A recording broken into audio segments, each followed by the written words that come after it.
conseillers municipaux. On va commencer par faire l'appel. Nadia Chabal-Calvi. Frédéric Julien.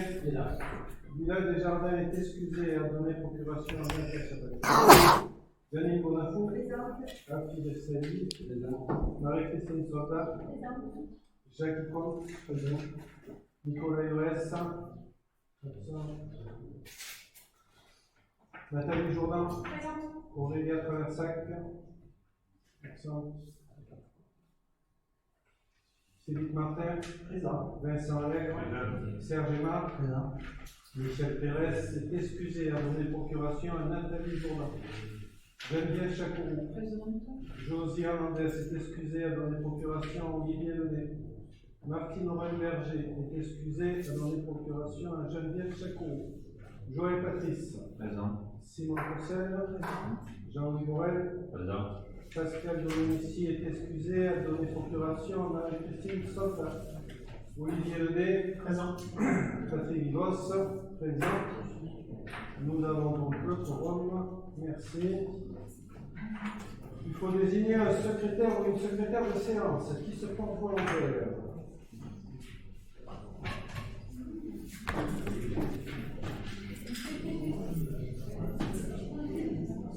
Jean-Louis. Merci Jean-Louis pour ta spontanéité. Donc il est désigné secrétaire de séance. Nous devons valider. Est-ce que vous avez des commentaires ou des remarques à faire sur le dernier conseil municipal qui avait lieu, je ne sais plus. Quelle date on avait le dernier. Il n'y a pas de commentaires, donc on considère qu'il est adopté à l'unanimité. Merci bien. Donc nous allons rentrer sur les points l'ordre du jour. Avant donc de cette décision, la convention de mise à disposition de Jennifer Bourrelli, agent de la commune de Perry, auprès de l'association Place aux Jeunes. Donc l'association Place aux Jeunes avait eu des difficultés suite à l'arrêt maladie de son directeur. Il fallait assurer surtout les vacances de printemps. Mais je crois savoir que l'association a été réactive et que finalement ils n'ont pas trop souvent utilisé Jennifer. Mais on a préféré anticiper au cas où. Donc ils ont trouvé un nouveau directeur, je suis parmi maintenant, pour que l'association puisse perdurer. Et le résultat de la consultation pour les travaux de chemin de Longlon, je peux vous dire quand même quelques mots si j'ai le dossier là. Donc c'est la réfection du chemin de Longlon. Il y avait un estimatif qui avait été fait à 152 000 €, 373,32 exactement, avec une variante. Et on a eu 4 propositions. On a eu BenzoTP, Colas France, Eiffage Route, Eurovia. Et après consultation, ça a été la société Eiffage qui a eu le marché pour un montant de 121 778,30 €. Voilà. Ça, c'est par rapport au goudronnage du chemin de Longlon. Alors, goudronnage, mise en place de bordures pour marquer des places de stationnement et remise à niveau de tout ce qui est plaque et clé à. Traitement du pluvial. Pardon ? Traitement du pluvial. Est-ce que ce montant a été marqué au budget sur la voirie générale sur le goudronnage ? Il y avait une ligne spéciale pour le chemin de Longlon, avec ce montant, c'est 52 000 €. Donc ça, c'est à part de ce qui va être fait au Oui, c'est une ligne complètement. Et pour information, on a eu le résultat de la demande de subvention DETR, donc il y a 30% de subventions qui vont être entre 30 et 50%, mais c'est en limite à 30. 6 balles finalement, parce qu'en ce moment, la voirie, c'est pas le Sachant que ce dossier-là, c'est le seul retour pour l'instant que l'on met au titre des dossiers de l'ETR. Ils avaient été annoncés en mai, puis on est le 20 juin, il n'y a toujours rien. Donc, par contre, c'est le seul où il y a un avis favorable pour l'instant. C'est pas négatif pour les autres, du tout. Non. Je crois que ça sent. Il y a un embouteillage avec le fond vert. Oui, parce qu'on a le résultat du fond vert nous, pour la falaise, les travaux de la falaise, donc c'est positif. Dans l'autre partie, c'est le fond vert, on n'a pas eu de confirmation, mais normalement il n'y avait pas de souci. C'est le complément, puisqu'on avait déjà eu une première enquête sur le premier chiffrage. Voilà. Pas d'autres questions sur ces deux décisions. Donc on va passer au point numéro 35 de l'année. Renouvellement du conseiller numérique. Je laisse la parole à Simone. Alors, donc, concernant le renouvellement du poste de conseiller numérique, la conseillère numérique, en l'occurrence Claire Berger, nous a fait un petit point sur son poste, un bilan sur ses 2 ans d'activité. Vous l'avez eu en pièce jointe, je ne sais pas si vous avez eu le temps d'y jeter un œil. Alors donc, elle a été embauchée le 12 juillet 2021 et après 6 mois de formation, elle a pris son poste. Donc elle a commencé ses ateliers en janvier 2022, ouais, c'est ça. Donc le but de son rôle, plus exactement, c'était la création d'ateliers. Ne pas faire à la place de l'usager, c'est plutôt le rôle de l'espace France Service. Et créer des ateliers individuels et collectifs, gratuits et ouverts à tous, à Périgueux et aussi sur l'espace France Service à Saint-Aubin. L'objectif étant de rendre les administrés autonomes dans le but de réaliser leur démarche seuls. L'objectif étant de rendre autonome 80% de la population qui serait en déficit, on va dire. Et là, d'après les bilans, les statistiques qui ressortent, on n'en est qu'à 56%. Donc il y a encore du travail à faire pour amener les gens à devenir autonomes. Donc elle a mis en place plusieurs ateliers collectifs, progressifs, de prise en main au niveau du smartphone, de la tablette, de l'ordinateur, avec plusieurs niveaux, plusieurs sessions de 2 heures chacune, qui avaient lieu soit ici, soit à la maison France Service. Qu'est-ce qu'il y a d'autre ? Tout un tas d'ateliers de prise en main des outils. Ensuite, elle a répondu aussi aux demandes de ceux qui en avaient besoin et elle a fait aussi des ateliers individuels à la demande. Alors, les principales difficultés au niveau de France Service, c'est qu'il y avait des problèmes de connexion, donc c'est pas pratique pour le numérique. Problème de confidentialité parce que la pièce qui est équipée en ordinateur est au milieu d'un couloir et parce qu'il n'y a pas possibilité de projeter, etc. Donc souvent les ateliers ont été transférés ici. Et bon, les gens étaient très contents. Voilà. Et aussi, il n'y avait pas de main. Et ici, c'est quand même plus adapté quand elle peut avoir la salle, ou soit ici, soit en haut, pouvoir projeter, c'est quand même plus simple. Ensuite, d'autres difficultés, la principale difficulté, ça a été aussi de faire connaître ce service. Comment aider les administrés à passer le cap, à ne pas avoir honte, à pouvoir à dire je m'inscris à un atelier, ça veut dire aussi se mettre en position d'infériorité, on va dire. Ils ont toujours plus ou moins honte, donc c'est difficile de les amener. Et ça, ce sera une étude à faire en septembre pour essayer de refaire une réactivation pour avoir de nouveaux publics. Voilà. Alors, la fréquentation, elle a mis quelques chiffres, elle nous a mis quelques chiffres, 346 personnes accompagnées, 214 ateliers collectifs, collective, 29 accompagnements individuels, 69 demandes ponctuelles et 79% des administrés accueillis ont suivi les ateliers récurrents, c'est-à-dire sur 5 séances ce soir. Voilà. Est-ce que vous avez des questions concernant ce... Vous parlez de délibération? Non, c'était une question par rapport au poids, non? Oui, oui. Donc, dans le cadre du volet inclusion numérique du plan de relance, l'État a lancé le dispositif Conseil numérique en service, qui est piloté par la RCT. Ce dispositif Conseil numérique France Service s'adresse aux structures publiques et privées souhaitant recruter un conseiller numérique afin de participer à l'appropriation du numérique par tous.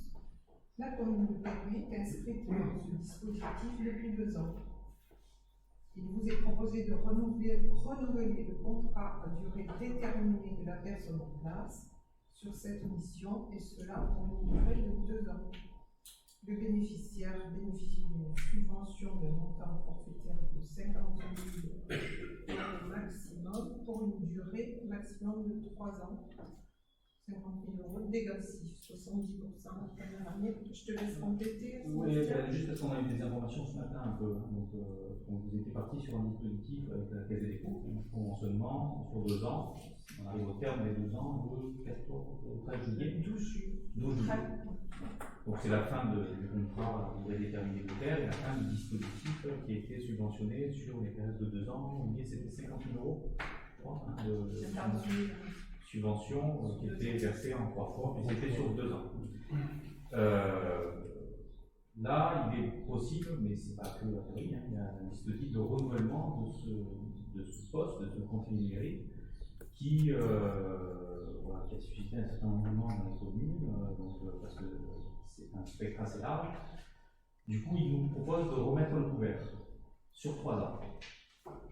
Alors, ça date de ce matin, parce qu'on n'est pas monté sur 2 ans, c'est pour ça qu'on a les prémices de la délibération qui étaient sur 2 ans, mais oui, on a eu la confirmation ce matin, c'est 3 ans. Année 1, année 2, année 3, avec la même chose, un forfait de 50 000 € sur 3 ans, découpé en 3 fois. Donc avec une première année un petit peu moins, parce que c'est 50 000 € sur 3 ans et non plus 50 000 € sur 2 ans. Voilà, tout n'est pas encore bien calé sur le plan national. On a déjà pris date, c'est bon, puisqu'on devait réaliser déjà une maquette sur la plateforme qui s'occupe des conseillers numériques 1 mois avant. Donc on a renseigné tout ça le 12 juin. Il reste effectivement à mettre dans la délibération. Si on repart sur ce dispositif-là, sur 3 ans, donc on doit caler un contrat déterminé pour faire de 2 ans, parce que quand on parlait de renouvellement, c'était renouvellement de la situation initiale de 2 ans, sauf que c'est plutôt sur 3 ans, le montant étant le même.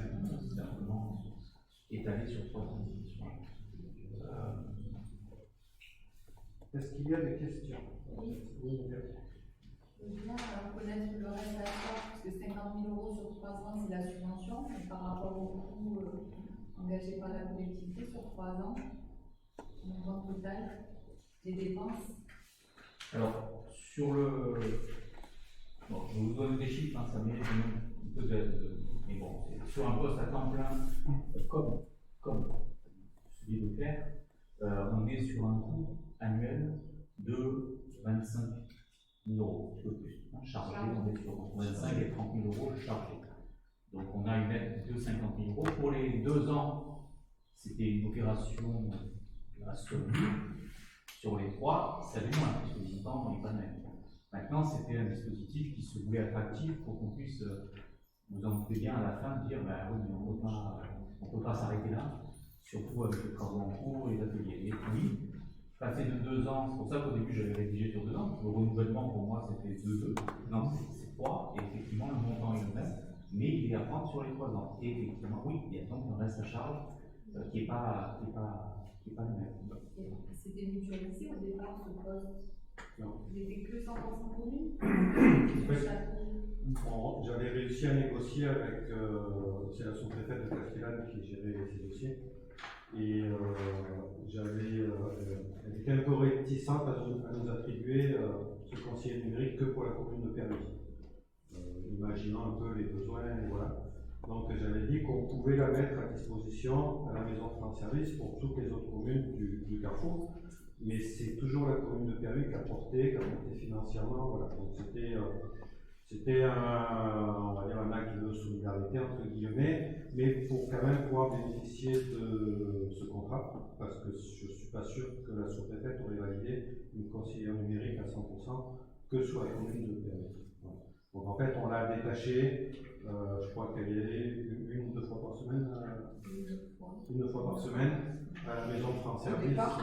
départ, elle était davantage, elle était 2 tiers. Et ensuite, au vu de ce qu'a dit Simone et des difficultés qu'elle avait pour faire les ateliers là-bas, elle a trouvé un autre principe, c'est-à-dire qu'elle a accueilli des gens de l'extérieur, ici, dans la salle du conseil, pour faire ces ateliers, pour ne plus le faire dans des conditions qui n'étaient pas optimales.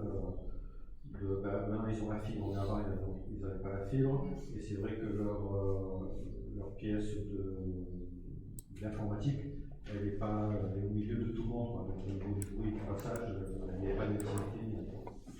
Mais c'est 100% la commune de Perry qui a porté le coup. Moi, je voudrais juste rajouter que je pense qu'on peut se féliciter d'avoir pris cette décision il y a 2 ans de répondre à cet appel à projet, parce qu'on s'aperçoit que la demande est là, pas forcément aux personnes d'un certain âge. On a des jeunes publics aussi qui ont besoin, ils savent tous très bien manipuler les réseaux et des choses comme ça, mais dès qu'il faut rentrer dans des dossiers informatiques de demande de documents administratifs ou quoi, ils sont un peu perdus, et Claire s'est aperçue qu'elle avait aussi à répondre à un public de jeunes. En termes de coût, Nadia, oui, on a peut-être été un peu loin, parce que ça, il faut rajouter aussi son équipement informatique. Qui a été quand même pris en charge en partie par la NCT, mais nous on en a rajouté, et on a pris la décision aussi de créer ce poste d'accueil informatique à l'accueil ouvert au public, qui était aussi une nécessité. Voilà, on a voulu, si on répondait à cet appel à projet, il fallait qu'on se donne tous les moyens pour qu'il y ait du répondant derrière et que ce soit efficace et qu'on ait du retour. Et quand on regarde les chiffres, j'en ai parlé avec la sous-préfète de Castellane il y a quelques jours, pas tous les conseillers numériques du département ont des taux d'occupation, d'entretien comme à celle de Perry. Elle a dit vous êtes déjà dans le haut des tableaux des conseillers numériques du département, et vous avez mis les moyens pour faire le job et pour répondre à la demande. Donc je pense que c'est effectivement une bonne chose de continuer encore 3 ans dans cette action. Parce qu'il y aura de plus en plus de demandes, parce que tout passe par l'informatique maintenant. Claire fait des formations de qualité. Ouais. Je suis surpris, ce qui n'est pas le cas partout. Non. Ce qu'on va gagner par rapport à la période, c'est les 6 mois aussi elle est partie en formation. C'est vrai que là on va bénéficier de Claire en plein, on va dire. Oui, parce que finalement on a eu qu'un an et demi. Ouais. Le temps de mettre en place les 6 mois de formation, la mise en place. La formation était aussi de qualité. Et Claire fait partie aussi, je ne sais pas si ça a été dit, elle fait partie d'un réseau de conseillers numériques qui se réunissent régulièrement pour échanger justement sur leurs difficultés, sur leur approche, donc c'est un échange d'expériences qu'ils font régulièrement. Bien, s'il n'y a pas d'autres questions, on va passer au vote. Qui s'abstient? Qui est contre? Je vous remercie. Délibération numéro 36, Jean-Louis. Afin de préserver son patrimoine, la commune de Perry a décidé de réaliser des travaux pour la réhabilitation de la chapelle Saint-Roch. Ces travaux consistent en la réfection de la couverture, du clocheton, des travaux de maçonnerie sur les murs, ravalement de façade, ainsi que des travaux intérieurs et accessibles aux personnes à mobilité réduite. À la demande des services de la préfecture, il est nécessaire de modifier la nature de certains travaux. Le montant total de ces travaux s'élève à 188 919 € hors taxe. j'ai proposé d'introduire une demande de subvention auprès de l'État au titre de la dotation d'équipement pour les territoires ruraux DETR 2023 pour un montant de 113 291,46 €, soit 60% du coût de l'opération. Voilà, et autofinancement communal 75 527,64 €, soit 40%. Est-ce qu'il y a des questions? Bon, c'est une délibération qu'on avait déjà passée, c'est juste le montant qui a été modifié, il faut le réactualiser pour la demande de subvention. Pas de question? Donc, qui est contre? Qui s'abstient? Je vous remercie. Reprise de la voirie du lotissement Chantemer. Donc nous avions délibéré à une certaine époque sur la demande de ce lotissement qui soit repris par la commune, pour étudier la reprise de la commune, pardon. Je m'excuse.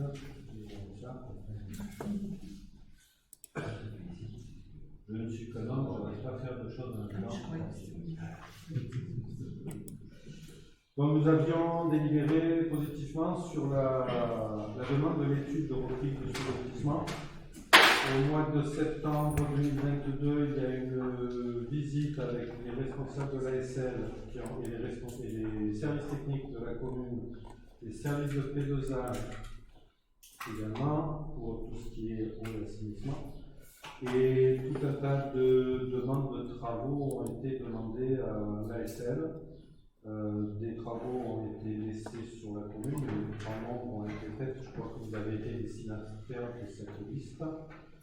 Et au mois d'avril de cette année, un constat contradictoire a été dressé. Donc en fait, on a été contrôlé si tout ce qu'on leur avait demandé a été fait. Et ça a été constaté, ça a été signé des deux parties.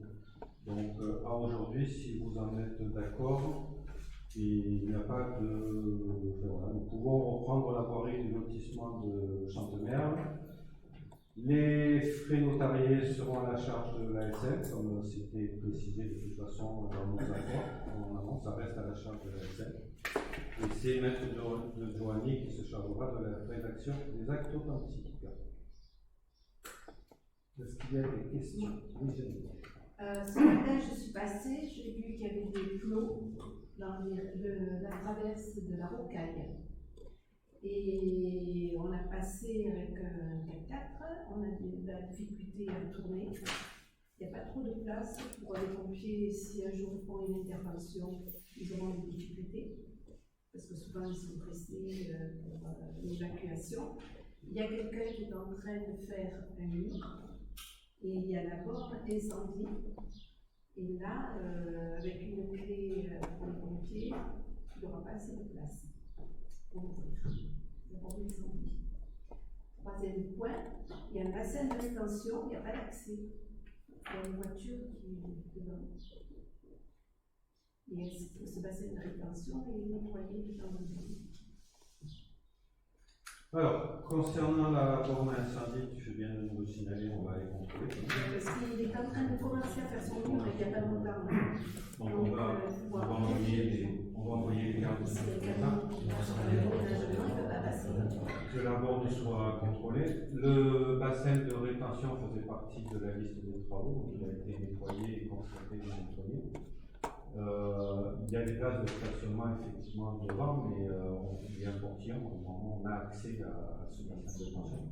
Et c'est comme ça qu'on peut aller le contrôler et le nettoyer.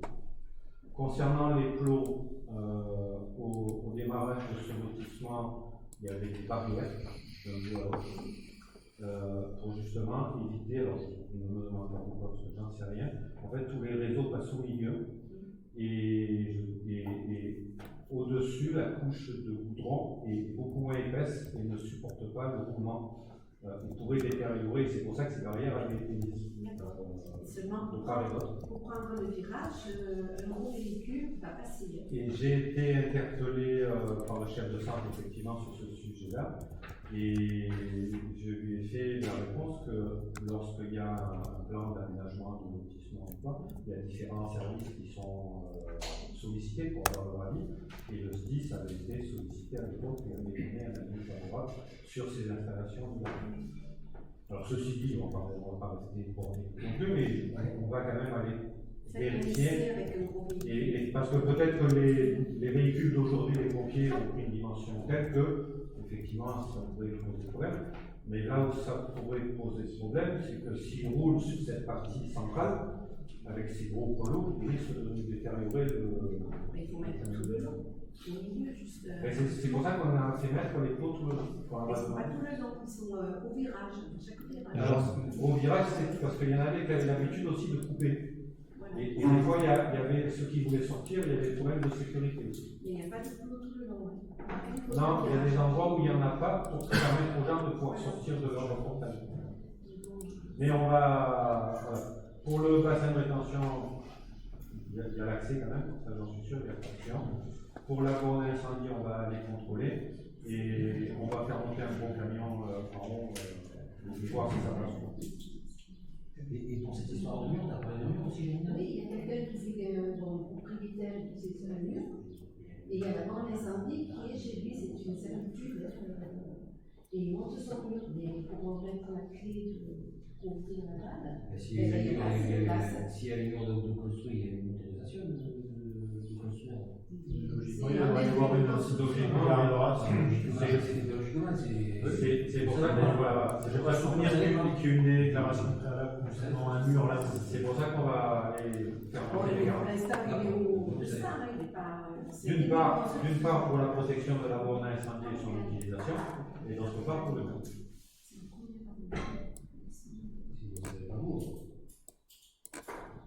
Bien. Pas d'autres interventions. On va passer au vote. Qui s'abstient? Moi, je vais m'abstenir parce que. Une abstention. Qui est contre? Je vous remercie. Convention de délégation de gestion de compétences de gestion des eaux pluviales urbaines.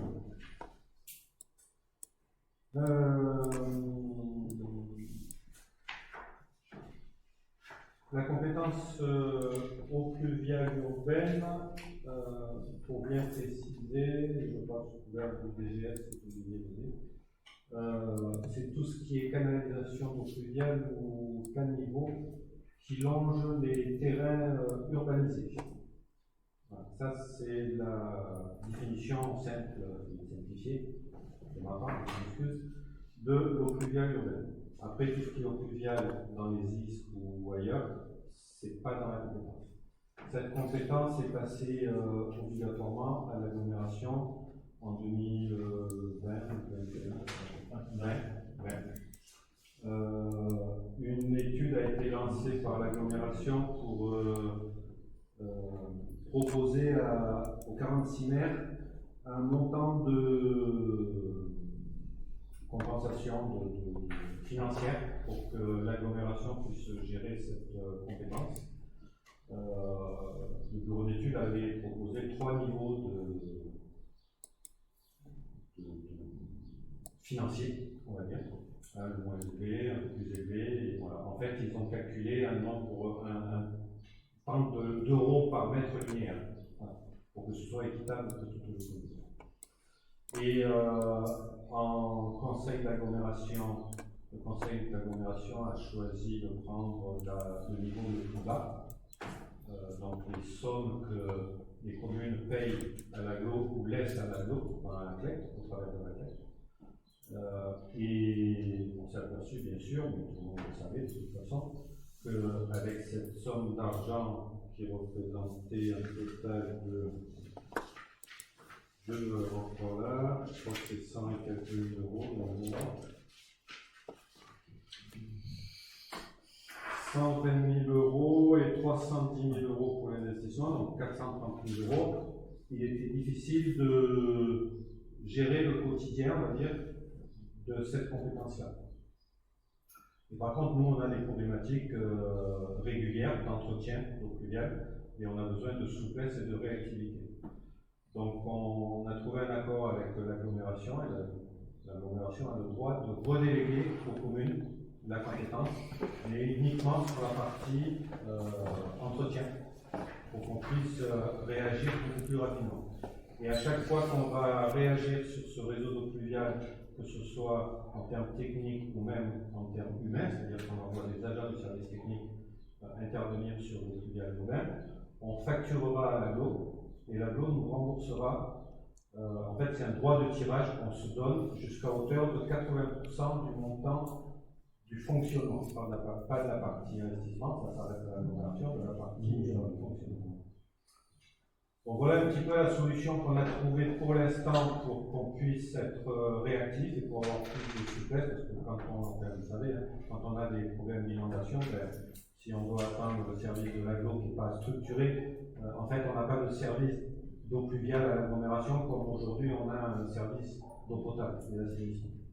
Donc on a trouvé cette solution pour l'instant. C'est une solution qui, à mon sens, ne doit pas être pérenne, mais qui facilitera les choses à l'instant T. Oui.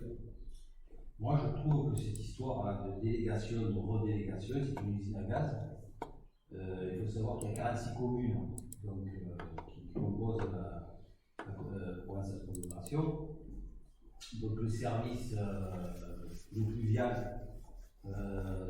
Et ce service-là, pour 46 communes, il y a une personne pour 46 communes, qui s'occupe également du GEMAPI. Hein. Donc en fait, on a une délégation, puis finalement on reprend la délégation, et finalement on s'aperçoit que pour moi c'est une usine à gaz. In fine, ce sont notre commune, les agents techniques de notre commune qui vont s'affairer à faire ce qu'il faut. Quel est l'intérêt de signer des trucs comme ça? Alors, l'intérêt, c'est pourquoi répondre à la demande. En fait, je suis d'accord avec toi, hein, le passage de la délégation à l'agglomération, c'est une obligation, on n'avait pas le choix. L'agglomération n'en voulait pas forcément parce qu'elle n'avait pas pris le temps de s'y préparer comme elle avait fait pour l'eau et l'assainissement. Et effectivement, il n'y a que Philippe Légat qui s'occupe de l'eau et qui fait plus d'ingénierie plutôt que du travail physique sur le terrain, c'est même pas son rôle. Donc, pour pallier à ça pour l'instant, c'est la seule solution qu'on a trouvée pour rester dans la réglementation. Sinon, on a des inondations et personne ne bouge et c'est pas possible. C'est malheureusement, mais je suis d'accord avec toi, hein, c'est une usine à gaz, c'est malheureusement aujourd'hui la seule solution qu'on peut trouver. Ce qui permettra, on ne peut pas laisser dans l'état, quand il y a des inondations, on ne peut pas laisser en état, c'est pas possible. Alors c'est très bien que c'est les agents communaux qui vont agir. Alors ce qu'on a, c'est qu'on va récupérer un financement de l'agglomération pour les heures passées par nos agents. C'est un petit plus. Ouais, peut-être. Toujours est-il que moi j'ai pris ma voiture quand il y a eu des orages là récemment. Hein. J'ai plus personne circuler de la mairie. Et j'ai vu quand même beaucoup de dysfonctionnements sur le service. Je n'ai pas vu où vous dites. Ah, mais alors c'est pas moi, c'est tu as vu que ce qu'il y a écrit. C'est de voir ce drôle de choses. Vas-y, on va voir. Ah, bah, tu arrives, lui, toi?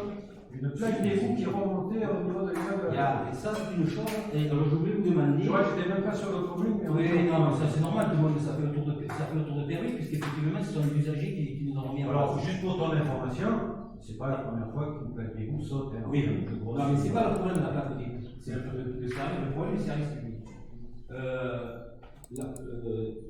Comment dire ça? Ça fait un petit moment quand même que vous vous occupez du pluvial. Et ça fait un petit moment qu'il y a des orages sur Perry. C'est pas le premier orage que vous découvrez. Et chaque fois, c'est la même histoire. Sur la route de Nogès, parce qu'en fait, le problème de Perry, c'est le problème de la canal. Je vais pas faire un petit combattant, vous dire comment ça se passait avant.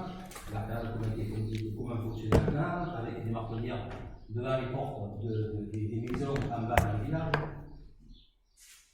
Et donc, cette route de Nogès, en fait, elle n'est pas entretenue, comme elle le devrait être. Et chaque fois qu'il y a des orages, notamment, ça fait quand même un mois et demi que ça dure, eh bien, il y a un amas de pierres et de chênes, de feuilles de chêne qui va dans la valoir du pluvial. Et chaque fois c'est la même chose, ça bouge et ça descend dans la clave, ça va jusqu'à la fontaine par là. Chaque fois c'est le même tour. Alors comment se fait-il que vous n'ayez pas anticipé une fois de plus ce genre de problème-là, en sachant que les précipitations étaient prévues depuis longtemps, et à savoir aussi, puisqu'on parle de champ de mer, vous avez un avaloir qui est complètement obstrué, il est encore obstrué là. Hein. Parce que c'était jeudi, vendredi, et là je suis encore passé tout à l'heure pour voir, il n'est toujours pas débouché. Donc ça veut dire que ça va sur la route. En termes de gestion de pluviale, c'est une catastrophe sur la commune. Il n'y a pas de curage de caniveaux, les avaloirs ne parlent pas. Là je ne comprends pas trop. Oui, par rapport aux bouches d'égout, il y a un camion qui a mis beaucoup dedans, et je voulais savoir, la question que je voulais vous poser, c'est est-ce qu'il y a des agents techniques d'astreinte la semaine ou le week-end? Bien sûr. Alors, il y a des astreintes le week-end, et à chaque fois qu'on a eu un problème, que ce soit le week-end ou la semaine, on a appelé les agents ont tous répondu présent. Alors, il y a quelque chose que je ne comprends pas. Il a fait un orage à 16h vendredi, jeudi et vendredi. Les rues ont été nettoyées le mardi. Donc, si un truc comme ça, l'astreinte normalement devrait sortir les heures qui suivent les orages. Et le week-end. C'est ce qui se passe au château. C'est ce qui se passe au château. Nous, on attend, peut-être c'est la peur de payer l'astreinte, mais on attend que la semaine commence pour nettoyer et pour enlever toutes les pierres et compagnie. Voilà ça. Bon, on ne va pas rentrer dans le débat des agendas et du planning. On parle du pluvial. Mais tout à l'heure, je t'expliquerai ce que font les services techniques et tu comprendras pourquoi on ne peut pas faire. Je vous connais, c'est avec une J'ai du mal à comprendre. Alors, on n'a pas tout fait, mais.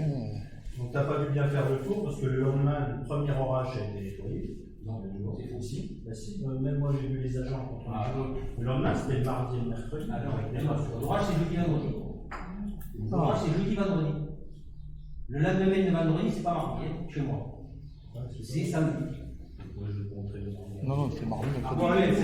C'était mardi et mercredi. Mercredi, ma femme a pris une vidéo de plus. Donc, oui.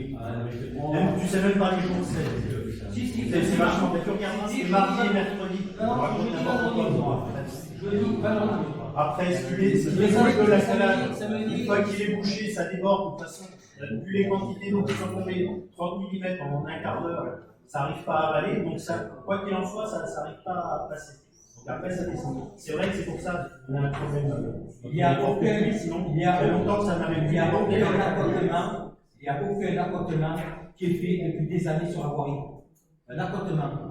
Est-ce que c'est un accotement?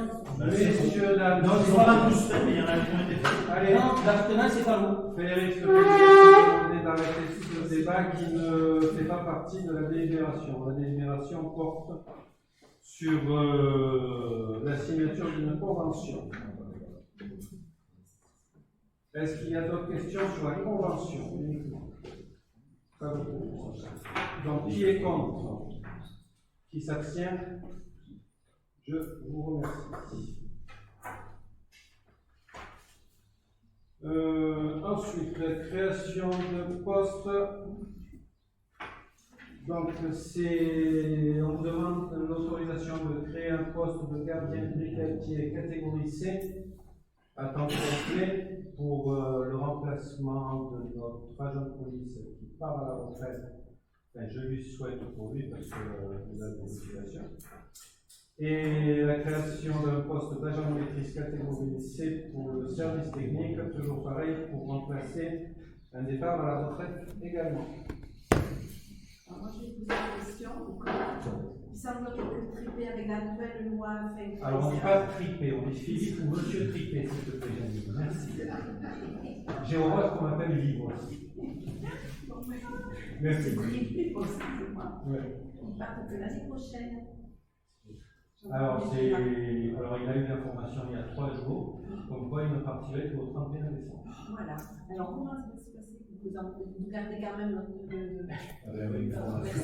Alors, pour ainsi te dire, je vais te répéter ce que je lui ai dit, c'est que j'étais navré pour lui, qu'il doit faire un trimestre de plus, parce que quand on se met dans la tête de partir, de faire un trimestre de plus, c'est compliqué. Il m'a dit que ça ne le gênait pas plus que ça. Et finalement, pour la collectivité, ça va nous arranger, parce que ça va nous permettre d'envoyer en formation notre nouveau agent policier et de garder toujours un policier.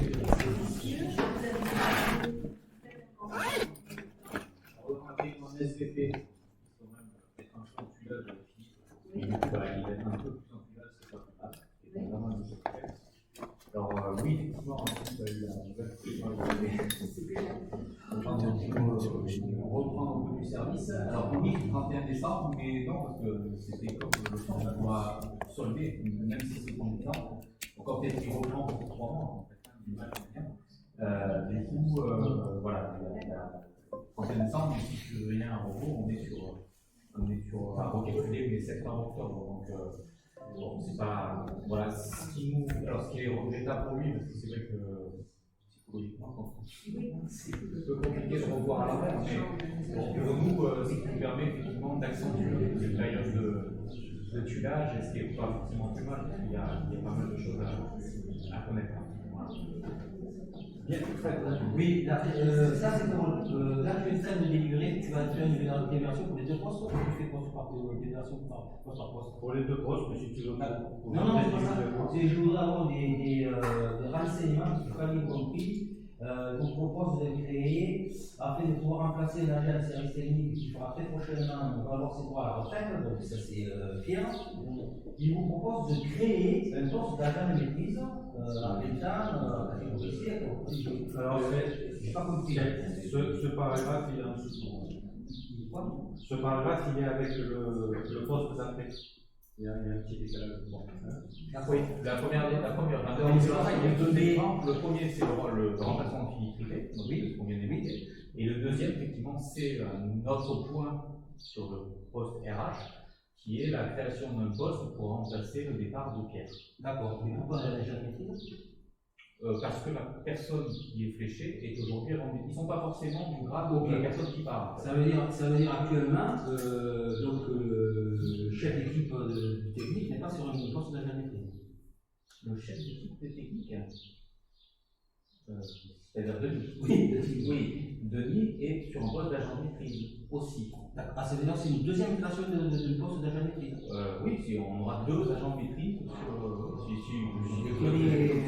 Quel est l'intérêt d'avoir 2 agents de maîtrise sur. C'est sur super, c'est pas tellement là. Pardon? C'est statutaire.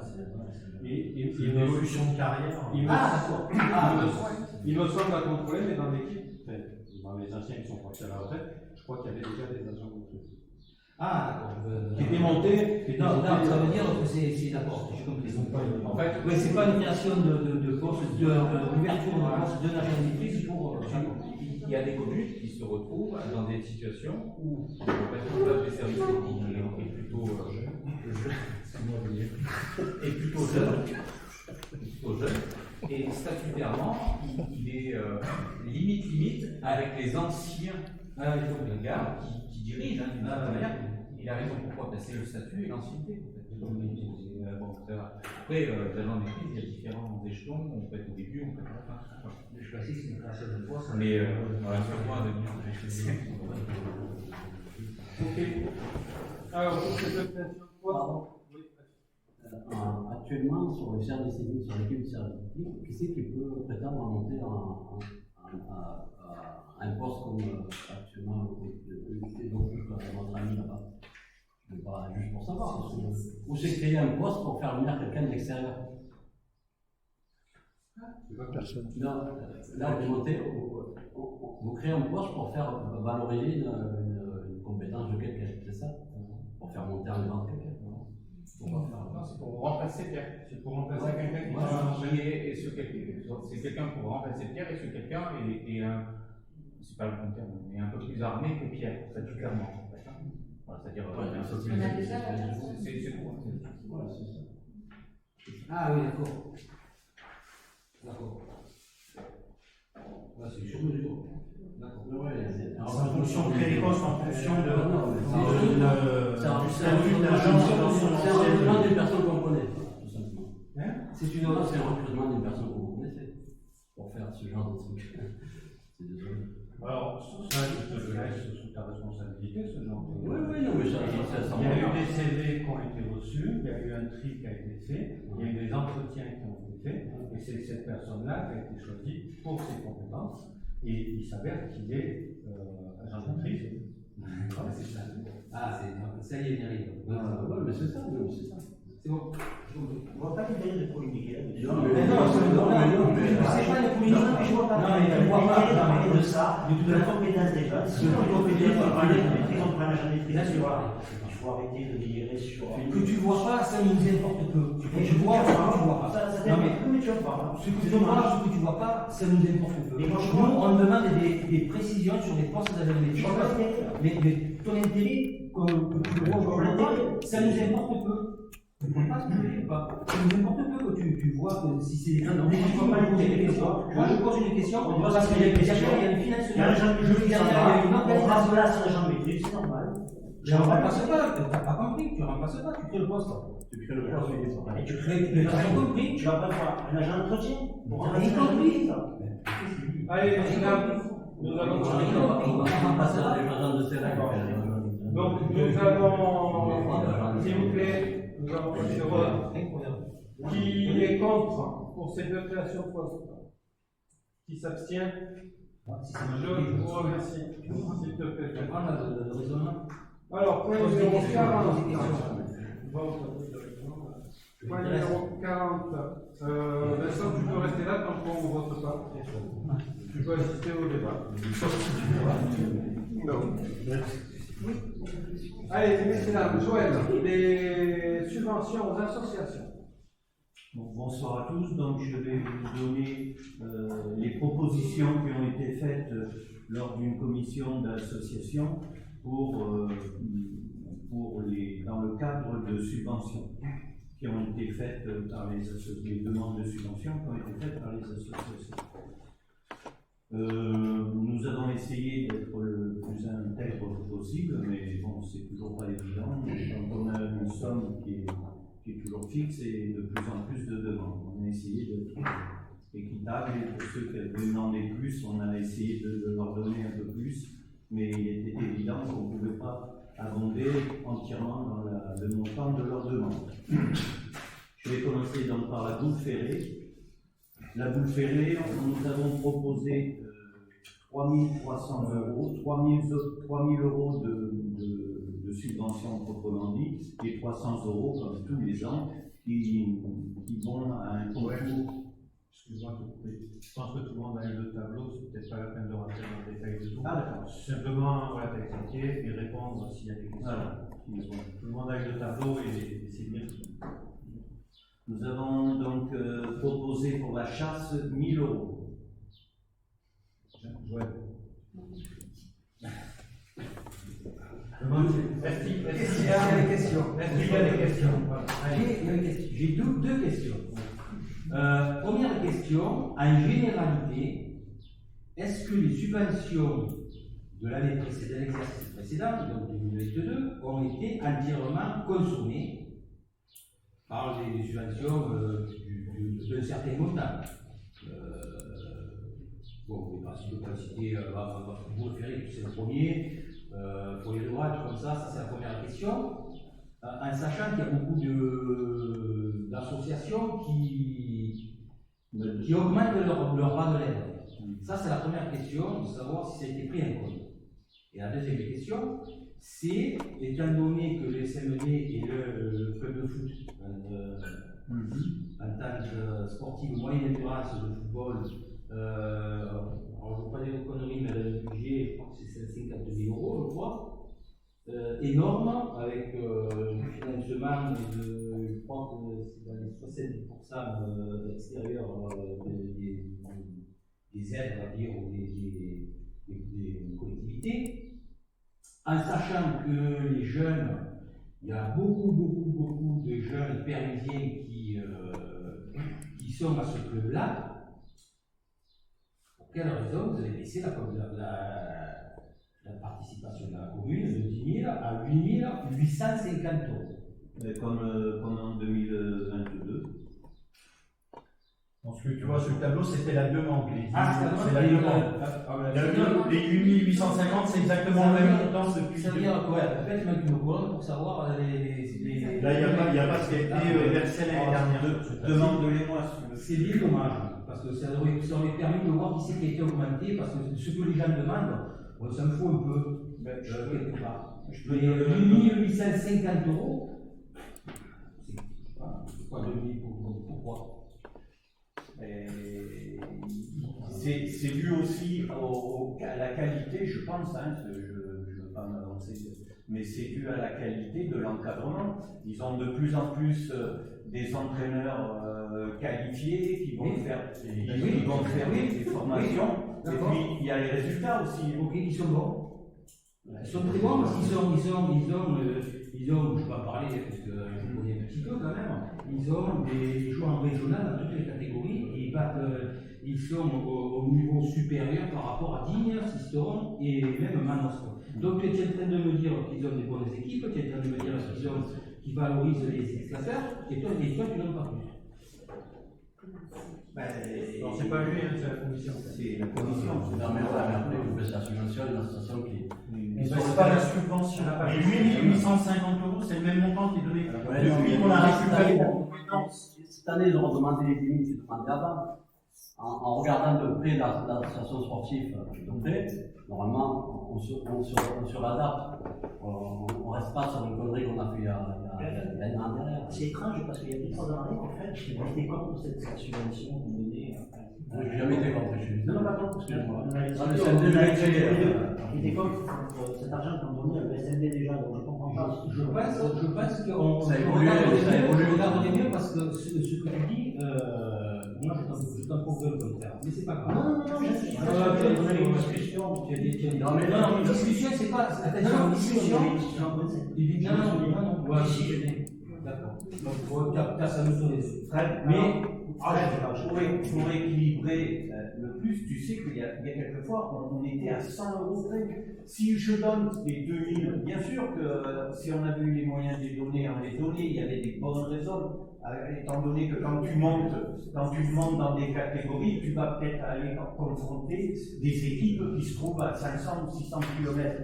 Mais moi, mon budget, il est ce qu'il est. Si je leur mets les 2000 € là, ben, je vais dire, il y en a qui vont râler derrière parce qu'ils vont, c'est pas 2000 € en moins, c'est presque la moitié de ce qu'ils demandent qu'on va pas. Ok, très bien. Donc tu donnes comme d'habitude, comme j'essaie de répartir la première question que je t'ai posée par rapport justement aux exercices précédents. Est-ce que l'argent de toutes les associations ont été consommés durant l'année 2022? Est-ce qu'il y a eu encore un basculement sur ces espèces de bas de l'air qui, sur certaines associations, simplement atteignent des sommes gigantesques? Mais cela, on ne leur a pas attribué des 2000 ou 3000 €. Si tu regardes un peu dans le détail, tu vas apercevoir qu'il y a plus de 300 €, 100 €, 800 € et on dépasse là les 1000 €. Voilà, là où je rejoins, c'est qu'effectivement, c'est pas 3000 €, c'est 5 000 €. Alors, de qui tu veux parler? Je vais essayer de. Parce qu'on ne va pas rentrer dans le détail, il y a la commission qui a travaillé dans le détail, qui en facilite pas et de coopérative, donc on ne va pas rentrer dans le détail de tous. Moi, je voulais juste poser une question, justement, par rapport à ces 5 000 € qui sont donnés au foyer rural et les 5 000 € à l'amicale des sapeurs-pompiers, par rapport au service qui est rendu quand même par les sapeurs-pompiers l'année, tout le temps. J'ai du mal à comprendre pourquoi vous ne donnez pas ce qu'ils demandent. Alors, je vais continuer d'essayer de vous apporter des arguments et de vous expliquer comment on travaille. Cette année, nous avons reçu les demandes de subventions comme nous les recevons tous les ans. et on s'est aperçu que les demandes de subvention étaient mal remplies ou un petit peu trop à la va-vite. Et je ne les blâme pas parce que ce n'est que des bénévoles. Donc je sais qu'ils n'ont pas forcément le temps de faire les choses qu'il faut. Mais nous avons décidé de faire retourner à peu près plus de 80% des demandes de subvention. Fred, si ça ne vous intéresse pas ce que je réponds pas et on passe au vote. Non, c'est moi qui lui parlais, c'est pas lui. Oui, toi tu parles et lui t'écoute, et personne n'écoute. Si vous n'écoutez pas mes arguments, c'est pas la peine que je les donne. Donc, on a fait retourner plus de 80% des demandes pour des éclaircissements de documents et avoir des choses plus lisibles que ce qu'ils nous avaient donné. D'ailleurs, c'est pour ça qu'on n'a pas délibéré lors de la vote du budget, qu'on délibère aujourd'hui, que tout ça a pris du temps.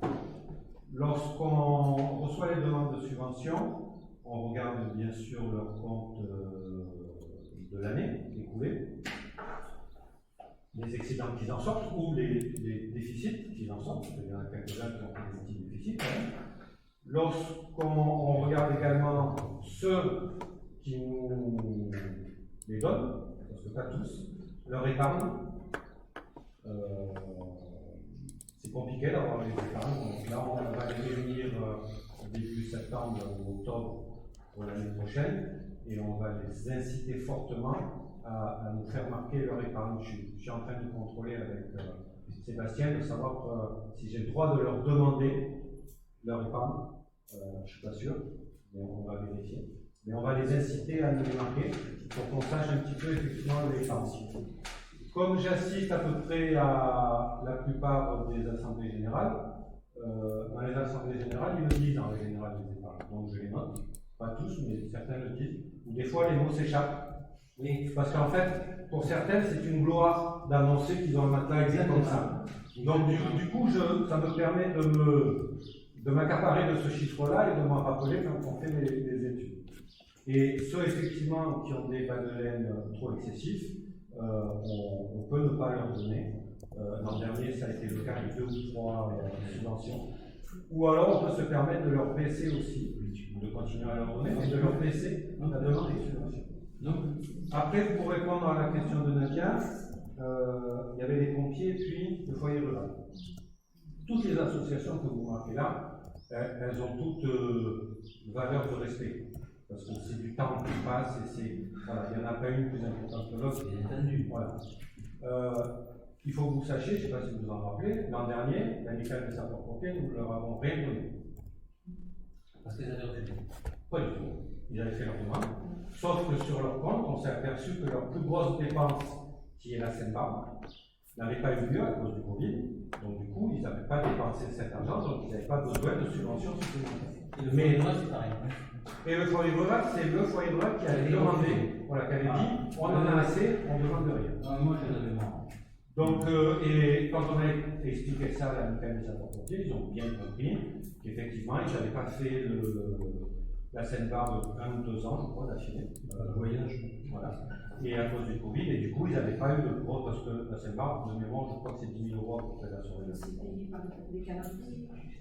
Oui, mais ça rentre dans la caisse de l'amicale, même si c'est payé par les pompiers. C'est payé aussi par le loto qu'ils font, c'est payé par tout un tas de choses, mais c'est des dépenses qu'ils ne font pas. Donc, il n'y a pas besoin d'abonder sur un budget où il n'y a pas ces dépenses-là. Mais il avait prévu compris. Donc, voilà, sachez que toutes les demandes sont étudiées minutieusement. Joël y passe du temps tout seul, après il y a la commission, il y passe énormément du temps aussi. Je tiens quand même à signaler que, contrairement à d'autres communes, l'enveloppe globale des subventions n'a toujours pas bougé cette année, elle reste toujours au même niveau. Certaines communes, pour des raisons budgétaires, diminuent, chacun sa place. Donc ça, quand même, je tiens à le préciser aussi. Et oui, et malheureusement, on ne peut pas répondre à tout le monde, parce qu'il y a des contraintes budgétaires à tenir. Mais elles le méritent de toute fondement. Je voudrais aussi t'apporter une remarque, je sais que ça ne va pas forcément te satisfaire, mais bon, tu ne les as pas sous les yeux. Mais si tu avais le listing des subventions de 2022, tu t'apercevrais qu'il n'y a aucune association qui a eu moins qu'en 2022. On s'est efforcé, soit quand on pouvait, d'en donner un peu plus que 2022, ou la même somme que 2022. Mais on n'a jamais descendu en dessous. Donc c'est déjà un effort par rapport à 185 000, c'est pas élastique, on ne peut pas faire autrement. C'est pas évident, hein. Il y a toujours matière à discuter, c'est certain. C'est pour ça que je pose des C'est questions. pas évident, Je pose des questions et je n'ai pas dit que j'ai raison. Tu comprends?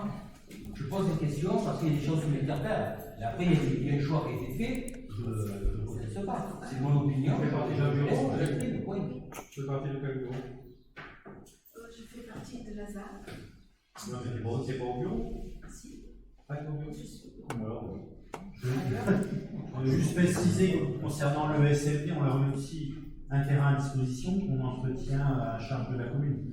Rien que l'entretien du stade, je sais plus, c'est 20 000 euros tous les ans. Tous les membres qui ont un intérêt dans l'association doivent sortir.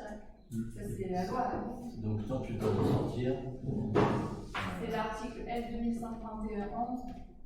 alors c'est tous les membres de l'association ou tous les membres du bureau? Alors là, j'ai un arrêté du c'est Conseil même d'État. membre. J'ai un arrêté du Conseil d'État qui dit que tous les conseillers ne doivent pas compter dans le compte. Oui, Même les membres ont droit. Mais en tant que membre du bureau, quoi? Non, non. Alors, Même bénévole. Ainsi, un conseiller municipal, même simple adhérent à une association, peut être considéré comme intéressé à l'affaire s'il participe à une délibération, à un droit, une subvention, à la. Avant qu'on perde le quorum, effectivement, il faut sortir. Donc, pour le quorum, il faut sortir.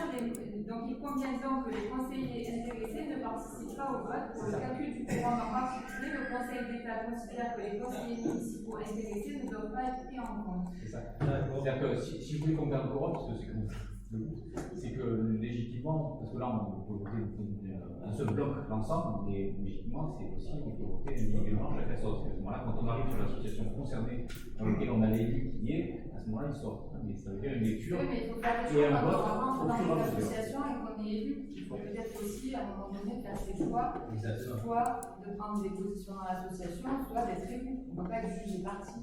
Ça, je ne fais pas partie de ce que je veux. Ah, si. Tu vas Ah, il y a des débats, ça, c'est sûr. Chez nous, il y a des candidats.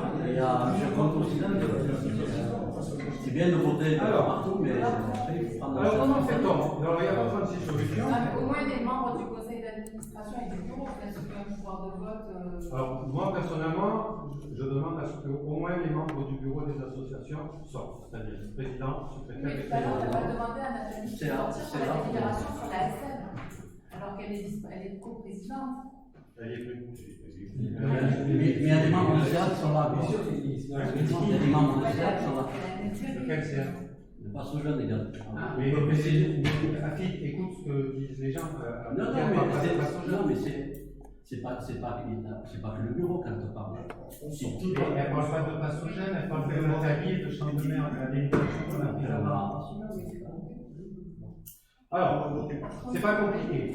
C'est soit le conseil municipal, majorité et opposition, nous décidons de faire sortir uniquement les membres du bureau des associations pour pouvoir avoir le quorum.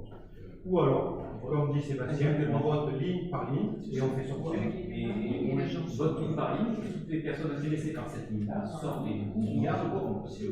À moins que vous soyez tous l'association concernée. Voilà, mais après, c'est une manière de faire. Moi, je suis à votre disposition. On peut faire par vous les scores, parce qu'on devrait s'en sortir avec les scores. On a un problème, c'est quoi? C'est Alors, Nadia, on fait quoi? Non, mais on va rester sur au moins les membres du bureau qui ont le pouvoir, mais c'est vrai que là, si on enlevait les membres du CA, qui sort là? Ouais. Ah non, mais peut-être qu'on n'aurait pas le pouvoir, oui, parce que. Alors, Marie-Christine. Alors, on a les procurations. Pascal a donné à Marie-Christine, Martine a donné à Geneviève, Josie à Olivier, Michel à Nathalie et Lila à Nadia. Ouais, Lila, elle est dans une association. Moi aussi, je suis membre d'une association. Je n'ai pas de pouvoir dans l'association, mais je suis. Oui, mais t'es membre. Donc, il y a un parent. on comprend ceux qui sont au conseil d'administration. En fait, si vraiment, si on prend vraiment la texte de loi, en fait, si vraiment beaucoup beaucoup de subventions sur lesquelles on a le droit de décision. On est majoritaire. J'ai pas compris.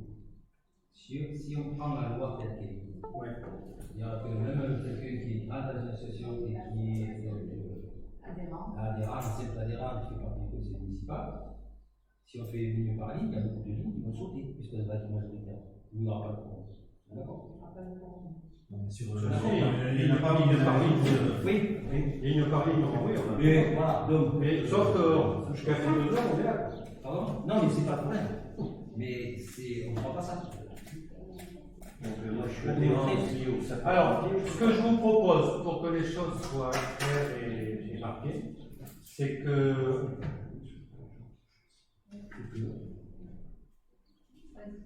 qu'on fasse un vote avant de passer au vote des subventions, qu'on fasse un vote comme quoi tout le monde est d'accord pour faire sortir à minima tous les membres des bureaux des associations, c'est-à-dire tous ceux qui sont présidents, secrétaires et trésoriers, qui ont un pouvoir de décision dans toutes ces associations-là concernées. Et comme ça, on peut voter un jour. Donc, on le rajoutera à la délibération. Donc, le conseil municipal, pour éviter de voter des salariés et avoir le quorum, décide de faire sortir tous les membres des bureaux des associations concernées. Et on précisera donc présidence, trésorier et secrétaire. Ça vous va? Donc, du coup, dehors, qui en a là? Là, c'est bon, ceux qui sont. On peut faire rentrer Simone. Simone, tu peux rentrer. Il y a le bureau. Simone, tu peux rentrer. Alors, Nathalie, tu restes dehors. Nathalie, tu n'es plus dans le bureau. Non, toi, tu es dans un bureau. Il y a Vincent qui est président.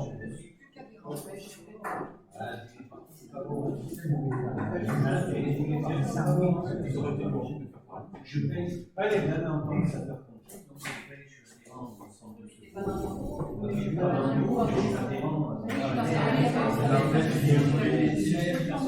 Si tu peux pas être adhérent à une association de conseillers. Mesdames, Messieurs, donc, après cette première délibération qui a demandé de faire sortir les présidents, trésoriers et secrétaires, nous allons voter les demandes de subvention affichées sur ce tableau.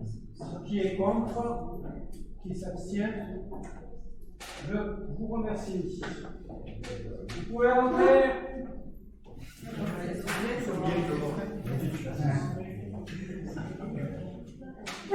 Allez, délibération numéro 41. Serge. Réseau Chaleur, donc la commune de Permis, lors de la réunion du conseil municipal du 23 août 2022, nous avons approuvé le recours au service d'accompagnement des projets d'énergie renouvelable thermique proposé par le SDE 04 et ainsi pouvoir commander une étude de faisabilité. À savoir que le SDE 04 nous avait déjà fait une étude d'opportunité.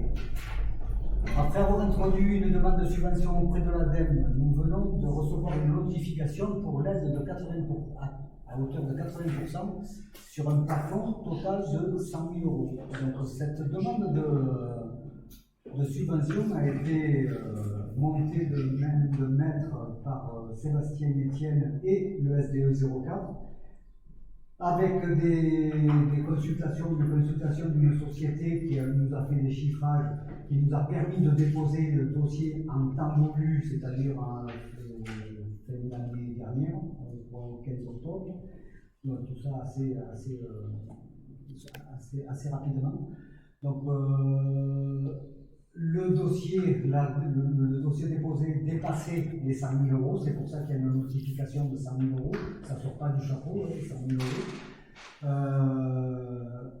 On a quand même obtenu donc, ces 80%. Et entre-temps, le SDE 04, puisqu'on avait fait la convention, on comptait passer par le SDE 04, mais entre-temps, le SDE 04 a pu mettre à profit le temps qu'on leur a laissé pour faire un cahier des charges et faire une consultation pour avoir des commandes à bonne de commande. C'est un bon de, c'est, comment on appelle marché à bonne de commande. Donc on profite de la mise en place de ce marché à bonne de commande OSDE 04 pour passer l'étape à l'étude de faisabilité de ces réseaux chaleur. Les réseaux chaleur, je le rappelle juste, c'est le secteur salle des fêtes et le secteur école maternelle, cantine, château esquisse. Donc l'étude elle-même ainsi que les frais de gestion de SDE 04, on payera le SDE 04, seront facturés à la commune de Perrier. Il appartiendra à la commune de récupérer 80% de ces dépenses directement auprès de l'ADEME. Alors, dans cette étude de faisabilité, on avait introduit la possibilité, et on est partant pour regarder les énergies fossiles, on n'en veut plus, okay, mais on veut regarder sur les études de faisabilité le bois plaquette, le bois pellet, mais aussi la géothermie, qui pourrait nous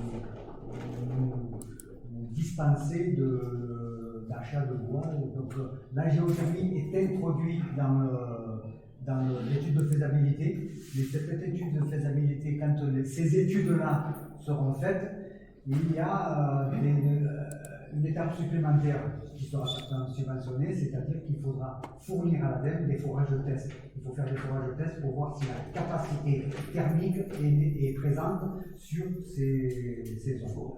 Voilà.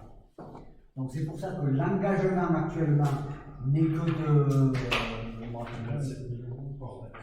27 240 € hors taxe, sur lesquels on récupérera 80% de subventions, mais il se pourrait qu'on aille plus loin dans la démarche.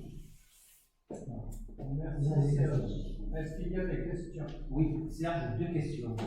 Première question, si j'ai bien compris. Donc, secteur 1, c'est le foyer rural et la salle des fêtes. Oui. Secteur 2, c'est l'ensemble du scolaire primaire et maternel. Non. Alors, la subvention, mais ça risque de devenir l'école primaire aussi. Alors, à l'époque où on a déposé le dossier, il y avait une clause de déperdition de chaleur qui nous enlevait la possibilité d'avoir des subventions si on incluait la centrale, la primaire. L'école élémentaire était trop loin. Donc, par contre, il se pourrait qu'on l'aurait inclus parce qu'il y a des choses qui ont changé. Donc ça, c'est la première question. Donc ça sera, j'ai bien compris.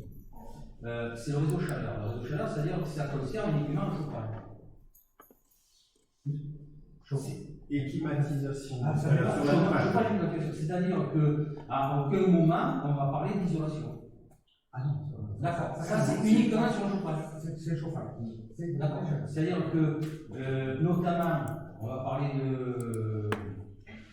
de la maternelle, puisque secteur 2 de maternelle, donc travaux 1962, tout comme ça, simple litrage en bois d'origine, boiserie, tout est d'origine, pas d'isolation, c'est une passoire énergétique, et là on va mettre du chauffage dedans.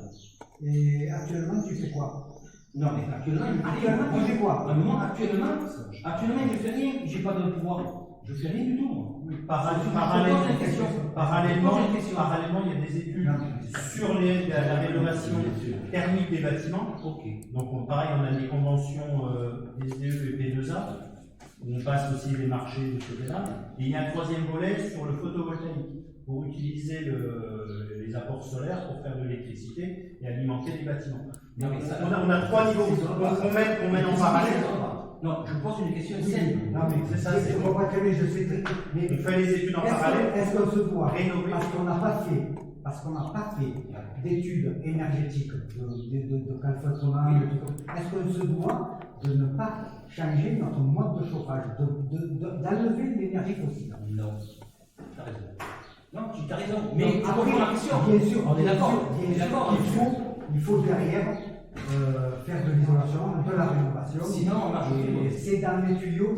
D'accord, ça marche en parallèle. En fait, les études sur les réseaux de chaleur vont venir aussi appuyer l'étude de rénovation énergétique pour choisir le mode de C'est en choix. parallèle, tu fais les études en même temps. Ils vont le faire en parallèle. Là, ça apparaît pas ce soir parce que c'est un autre volet. D'accord. Donc, on a la convention déjà qui. Bien, est-ce qu'il y a d'autres questions sur cette délibération? Oui. Est-ce que ce projet il rentre dans le cadre de la loi d'accélération de la mise en place des énergies renouvelables? Il y a une nouvelle loi qui a été mise en place en mars et on nous demande. Alors là, c'est antérieur. Alors, ça s'inscrira. Voilà, mais tous les c'était antérieur. C'était antérieur à la loi. Mais la finalité restera la même. Hein. Il y aura forcément les décrets d'application de la loi dont on parle qui prendront en compte les dispositifs de l'ADEME. Et est-ce qu'il y a un projet CP2A de réflexion sur les énergies renouvelables là-dessus, sur ce projet-là, sur la loi? Il y a le service conseiller d'énergie partagée qui va se rencontrer pour ce point. En fait, il faut définir sur l'ensemble de la commune des zones très vilains pour nous, ils appellent ça des patates. Des patates qui accepteraient, où on serait d'accord pour accepter des panneaux photovoltaïques. C'est encore pas très clair au niveau de la préfecture. Là, il y a plusieurs échanges avec les préfectures et les EPCI, parce que c'est des EPCI qui ont été fléchés par le préfet pour discuter. Donc on a notre service de maîtrise de l'énergie, AP2A, qui est fait. Et après ils nous rapportent. Donc on a eu une première réunion il y a une semaine, 15 jours, avec la semaine dernière, pour nous présenter un petit peu ce qu'il y avait dans la loi d'accélération des énergies renouvelables. Ils nous ont demandé grosso modo comment on voyait les choses, fait des premières propositions. Donc eux, ils vont travailler un petit peu tout ça et voir ce qui est viable, ce qui n'est pas, ce qui va pouvoir. Mais c'est principalement l'énergie photovoltaïque qui est visée sur le département. C'est plus facile et on a un potentiel quand même. Et on avait une préoccupation, une question à laquelle on n'a pas sur réponse, parce que vous n'avez pas la réponse tout simplement, et qui nous préoccupe. On a de plus en plus de demandes d'ombrières photovoltaïques au-dessus de cultures sur les terres agricoles. Ce qui est en soi une très bonne chose, je pense. Si l'activité agricole continue, c'est une très bonne chose. Sauf que j'ai posé la question, qu'est-ce qui se passe si l'activité agricole s'arrête? Est-ce qu'on est en droit de faire démonter les panneaux ou pas? Et là, voilà. Parce qu'on peut faire une activité agricole pendant un an, mettre les panneaux, et après arrêter l'activité agricole et garder les panneaux. Et du coup, ça bouffe des terres agricoles. Donc, il y a tout un tas d'éléments encore et de réponses, c'est pas n'importe tout bien clair. Nadia. Je voulais savoir si vous aviez fait des DPE sur ces bâtiments. C'est un C'est en cours. Mais c'est en cours, hein, c'est ça.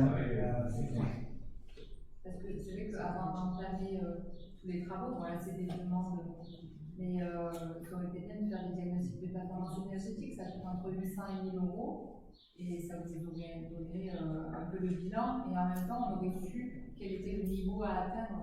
Et c'est ce qui est prévu, il y a des marchés, pareil, des marchés avec l'agglomération.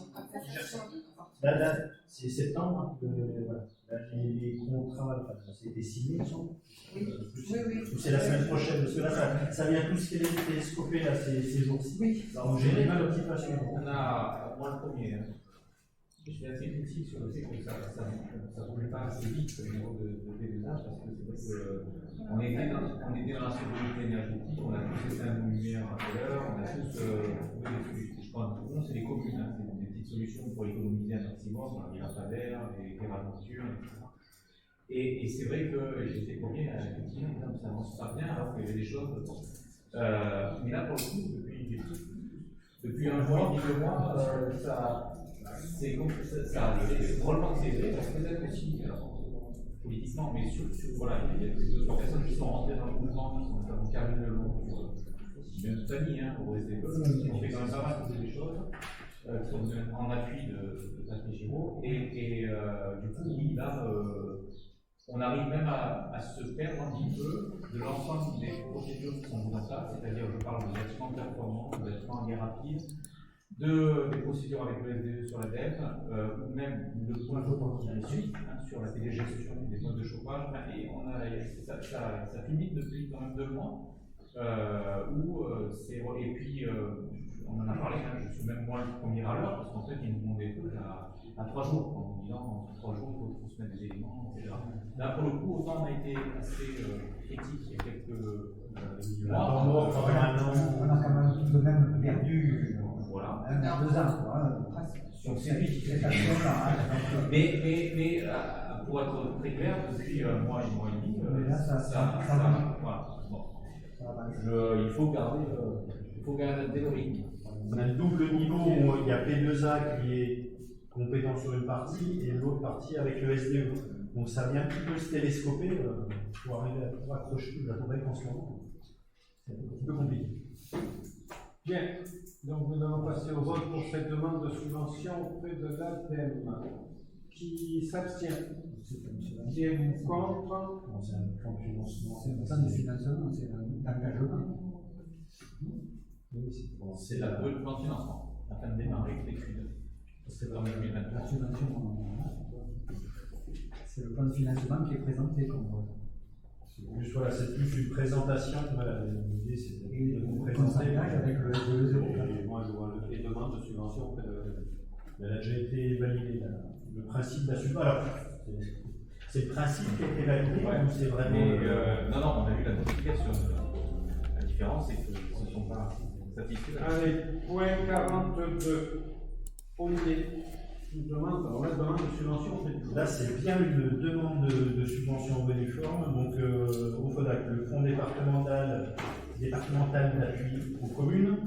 Donc ça, c'est le département qui aide toutes les communes du département. Avant, c'était très simple, c'était tous les projets d'investissement pouvaient être éligibles. Grosso modo, chaque commune a une enveloppe. Pour PRUI, c'est de l'ordre de 12 000 € et qui doit correspondre à 25% des dépenses. Donc pour 12 000 €, ça fait 48 000 € hors taxe de dépenses, et on peut avoir 12 000 €. La nouveauté cette année, c'est qu'il limite le subventionnement qu'aux projets en rapport avec la transition énergétique.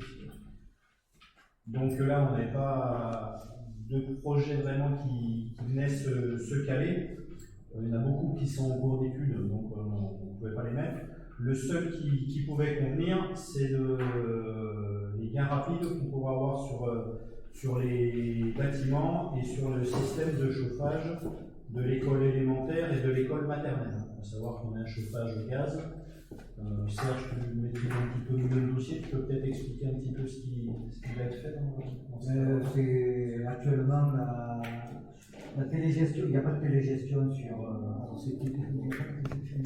C'est l'école maternelle et l'école primaire. Donc la télégestion, il n'y a pas de gestion précise du chauffage dans ces écoles. Donc la télégestion nous permettra d'un poste informatique à couper le chauffage quand régulation par rapport à ce qu'on a. On rajoute des circulateurs pour couper certains réseaux quand il y a la température dans un bloc de bâtiment. Le gain énergétique par rapport à cette télégestion est avancé à une vingtaine de pourcents.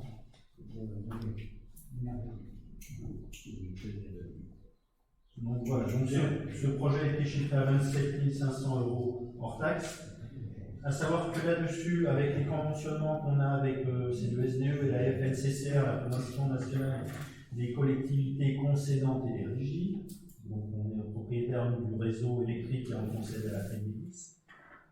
Donc ça nous permet d'avoir une subvention de 50% du FNCCR. Donc 50% plus les 25% du département. On aura 75% de subvention sur ce projet-là, sachant qu'on peut aller au 80 ici. C'est un bon financement. Bien. Nous allons passer au vote, pardon. Il suffit je pensais qu'il fallait prendre la relève. Alors, qui est contre? Qui s'abstient? Je vous remercie. 42, 43, délibération.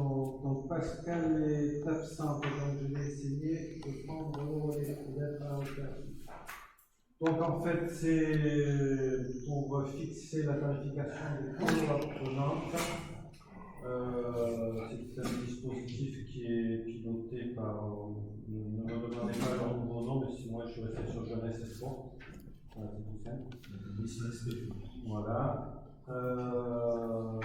Donc c'est pour faire participer les mineurs à partir en vacances, des mineurs qui sont issus d'un milieu modeste. Il y a un côté social, éducatif et culturel pour aller à la découverte de nouveaux territoires et de nouvelles activités. Donc on vous propose de délibérer sur 3 tarifications avec un quotient familial qui va de 0 à 999 € à 13 €. Un quotient familial de 1000 € à 1499 à 18 € par jour et supérieur à 1500 €, 24 € par jour. Afid, tu nous avais posé des questions sur ce point-là, même sur d'autres d'ailleurs.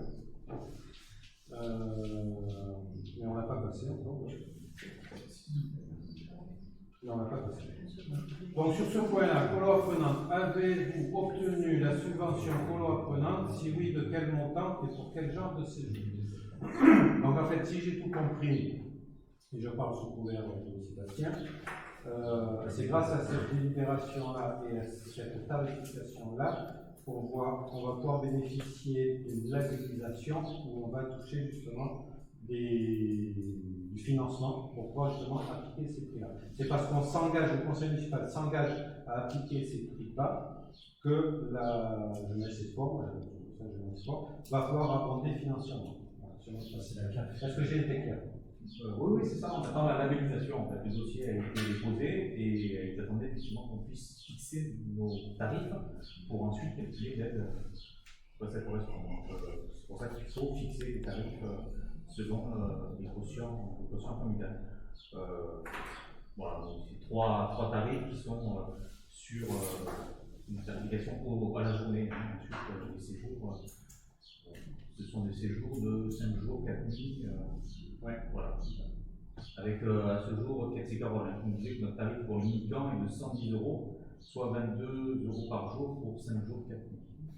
Donc vous voyez qu'avec 13 € par jour pour le quotient 0,599, on est bien d'accord. 18 et 24, le dernier supérieur à 1500, étant légèrement supérieur aux 22 € dont je parlais tout à l'heure pour ce qui était le mini-camp à 110 €. Voilà. Est-ce qu'il y a d'autres questions sur ce sujet-là? Pas d'autres questions. Donc, qui est contre cette tarification? Qui s'abstient? Je vous remercie. Jean-Louis, bravo avec le SDE. Avec le SDE, nous allons réaliser des travaux pour l'enfouissement du réseau électrique rue Louis-Mars.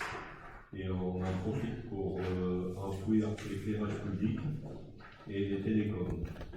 Les télécoms, on a déjà délibéré. L'éclairage public, on a rajouté 2 ou 3 poteaux, dont un qui est après la rue Louis-Mas, en allant sur les abricotiers. Il y avait un angle qui n'était pas éclairé, donc il faut changer le devis. Les travaux s'élèvent à 17 204,09 € et à rembourser sur 4 ans au SDE. Est-ce qu'il y a des questions sur une pratique qu'on fait régulièrement sur le quartier? Normalement, subventionné le projet, il doit y avoir un éclairage aussi. Sur la place? Ouais. La place, mais ça, c'est un autre projet. Et c'est une histoire de dire on fait des travaux sur le même secteur, attirer au moins les gains et tout ce qui va avec. Ça, on profite de l'enfouissement des réseaux électriques pour pouvoir passer l'éclairage dans la même tranchée. Il y a les télécoms et tout. Les abricotiers, l'électricité est déjà enfouie, donc voilà. Les réseaux télécoms et éclairage public sont déjà pas. Donc là, on ne les touche pas. Là, c'est juste la rue Louis-Mas où on enterre les réseaux. Il y a une partie où on n'enterre pas, il n'y a plus de réseau, il n'y a plus que de l'éclairage public en aérien. Donc là, on ne profite pas de la tranchée faite par le SDE. C'est pour ça que le coût est assez fort pour la commune, c'est que là, on n'est pas en tranchée commune, donc on paye la totalité pour en fait faire la jointure entre la rue Louis-Masse et le lotissement des Abricotiers. Bien. Donc sur cette délibération avec le SDE, qui est contre? Qui s'abstient? Je vous remercie. Le point 45, forêt pédagogique sur une parcelle de forêt communale. Alors, on a mis monsieur le maire, mais c'est plus Pascal qui l'a suivi, mais j'ai essayé d'être à la hauteur, pareil. Il y a eu un appel à projet, c'est un appel à projet, donc il a été lancé par les communes forestières. Et la mairie de Ganagobi est venue nous rencontrer pour savoir si on souhaitait se mettre avec eux pour répondre à cet appel à projet. Parce qu'en fait, eux avaient la forêt et nous, on avait les écoles. Voilà. Alors, nous, on a de la forêt aussi, mais voilà, pour faire cette opération en commun. Donc en fait, on a répondu présent, bien sûr, et on a questionné la directrice de l'école élémentaire, parce qu'il faut des enfants pour participer à cette opération. Et la directrice a tardé à nous répondre, et nous n'a même pas répondu, jusqu'à nous dire qu'elle n'avait pas le temps de s'en occuper, qu'elle n'était pas intéressée, et on trouvait ça dommage de passer à côté de cette opération, parce que pédagogiquement, expliquer ce que c'est une forêt à des enfants, je pense que c'est quand même quelque chose de capital. Et donc, nous avons décidé de faire ça en interne via le centre de loisirs. Donc, ça sera les enfants du centre de loisirs qui participeront à cette opération. Donc, en fait, l'idée, c'est avec les communes forestières, avec l'ONF, il n'y a pas de moyens financiers mis à la disposition, mais par contre, il y a des moyens humains et de l'affichage pédagogique. Et le groupe de, c'est pas tout le centre de loisirs, hein, c'est les gens qui vont y aller, ce groupe de centre de loisirs va y aller 2-3 fois dans l'année pour voir comment se comporte la forêt, s'il y a ils vont essayer de définir les actions à faire avec les conseils des gens des communes forestières et de l'ONF pour faire vivre cette forêt, et ils vont se passer d'une année sur l'autre le relais aux enfants qui vont venir derrière, successivement, pour que tout ça dure sur plusieurs années. Et les communes forestières et l'ONF s'engagent aussi à continuer tout le temps cette activité-là. Donc on a trouvé ça intéressant. En fonction du nombre d'enfants qu'on a fait remonter à Ganagobi, soit on utilisera notre bus municipal, soit on en louera un, et les coûts de transport seront partagés avec la mairie de Ganagobi. La mairie de Ganagobi partagera à 50%, même si ça sera principalement des enfants de permis, mais ils sont d'accord pour ce projet ville pour participer financièrement. Et j'ai demandé dernièrement, ils sont d'accord, on n'a pas encore calé comment le faire, mais de toute façon, il y a encore une réunion d'organisation. J'ai demandé aussi au centre de secours des sapeurs-pompiers de permis d'intervenir aussi sur les risques de feux de forêt et le comportement à avoir. Voilà. Donc, voilà, c'est quelque chose de.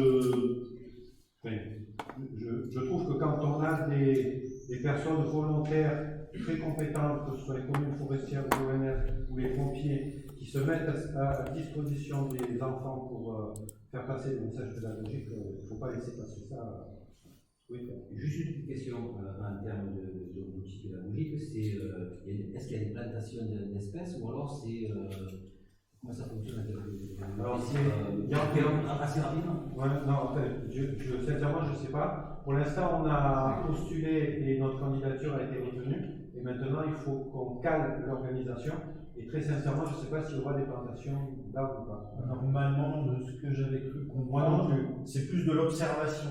Il y a 2 parcelles à proximité de la mairie de Ganagobi, c'est pour ça que ça se passe à Ganagobi, où il y a 2 modes de gestion un peu différents. Et ça permet, sans aller au fin fond de la forêt, de voir un peu de modes d'exploitation. De gestion municipale. Après, voilà, j'ai pas trouvé ça, vous avez vu ça. C'est d'étudier les essences et comment on entretient une forêt, comment on la protège. Je pense pas qu'il y ait de plantation. Donc, l'Institut nous avait posé une question sur ce point-là. Je vais la modifier, ça te dérange pas. Parce que, voilà. par rapport à la commune de Ganagoubi, parce que sur le texte qu'il nous a envoyé, on parle à un moment d'un conseil municipal jeune. Et la question que je pose, c'est a permis d'exister un conseil municipal jeune pendant notre mandature, quand on était avec Patrick et Olivier, d'autres personnes qui sont dans la salle. Le problème d'arriver en fin de mandature, ce conseil-là, il a été arrêté du jour au lendemain, sans continuer. Donc l'idée, c'est de savoir, est-ce que dans la réflexion municipale, même à la limite à voir avec Ganagoubi, s'il n'y a pas possibilité de travailler sur le conseil municipal jeune et de remettre ça en place.